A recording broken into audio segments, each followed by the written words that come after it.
రాజన్న సిరిసిల్ల జిల్లా మామిడిపల్లి శ్రీ సీతారామచంద్రస్వామి మాఘ అమావాస్య జాతర ఏర్పాట్లపై సమీక్ష ప్రభుత్వ విప్ ఆది శ్రీనివాస్ సమావేశం నిర్వహించారు. భక్తులకు ఎలాంటి అసౌకర్యాలు కలగకుండా మామిడిపల్లి శ్రీ సీతారామచంద్రస్వామి మాఘ అమావాస్య జాతరను ఘనంగా నిర్వహించాలని అధికారులను ఆదేశించారు. కోనరావుపేట మండలం మామిడిపల్లి గ్రామంలోని శ్రీ రాజరాజేశ్వరి స్వామి దత్తత దేవాలయం, శ్రీ సీతారామస్వామి దేవస్థానంలో జనవరి 18న నిర్వహించనున్న మాఘ అమావాస్య జాతర ఏర్పాట్లపై సమావేశంలో మాట్లాడారు. జాతరను అత్యంత వైభవోపేతంగా నిర్వహించేందుకు చేపట్టిన ఏర్పాట్లను శాఖల వారీగా సమీక్షించారు. జాతరకు సుమారు 50,000 మంది భక్తులు వచ్చే అవకాశం ఉందన్న ఆ స్థాయికి అనుగుణంగా అన్ని ఏర్పాట్లు చేయాలని సూచించారు.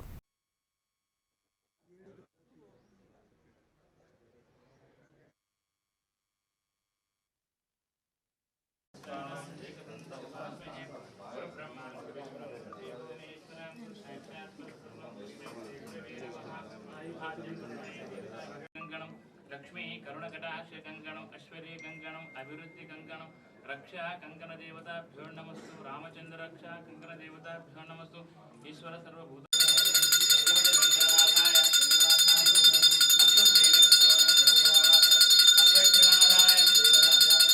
పూర్వాయ సద్గురాయ మంగళం. సీతారామస్వామి గోవింద.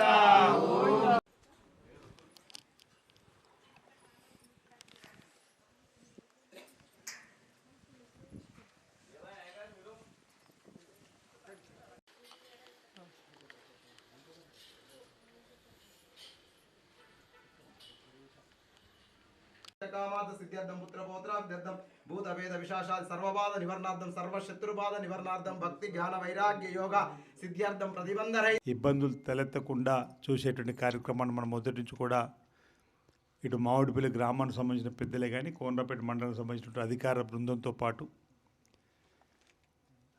వేములవాడ రాజరాజస్వామి దేవాలయము ఈ ఆలయాన్ని దత్తత తీసుకున్నటువంటి సందర్భంలో దేవాలయానికి సంబంధించినటువంటి సిబ్బంది ఈవో గారి సారథ్యంలో మరి చక్కటి ఏర్పాట్లు చేయడం మొదటి నుంచి కూడా ఆనవాయితీగా వస్తూ ఉంది.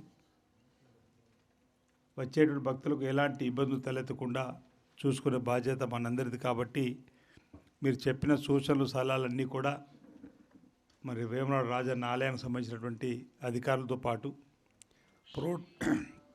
ప్రోటోకాల్ ఉన్నటువంటి వివిధ శాఖల అధికారులు కూడా సమన్వయం చేసుకొని రెవెన్యూ శాఖ కానీ పోలీస్ శాఖ కానీ ఎండిఓ కార్యాలయం కానీ సామాజికంగా సేవ చేసే సాంఘికంగా సేవ చేసేటువంటి యొక్క బృందాలతో కానీ మామిడిపల్లి గ్రామానికి సంబంధించినటువంటి పెద్దలతో సమన్వయం చేసుకొని మరి వచ్చే భక్తులకు ఎలాంటి ఇబ్బందులు తలెత్తకుండా చూసుకోవాల్సిన బాధ్యతను మనందరూ కూడా నెరవేర్చాల్సిన అవసరం ఉందన్న భావాన్ని సందర్భంగా నేను వ్యక్తం చేస్తూ బహుశా ఇప్పటికే మీరు చర్చలు జరిపిన దానిలో గత సంవత్సరం సంబంధించిన ఎజెండాని ఇక్కడ పెట్టుకున్నాను. కొత్త ఎజెండా ఏం లేదు.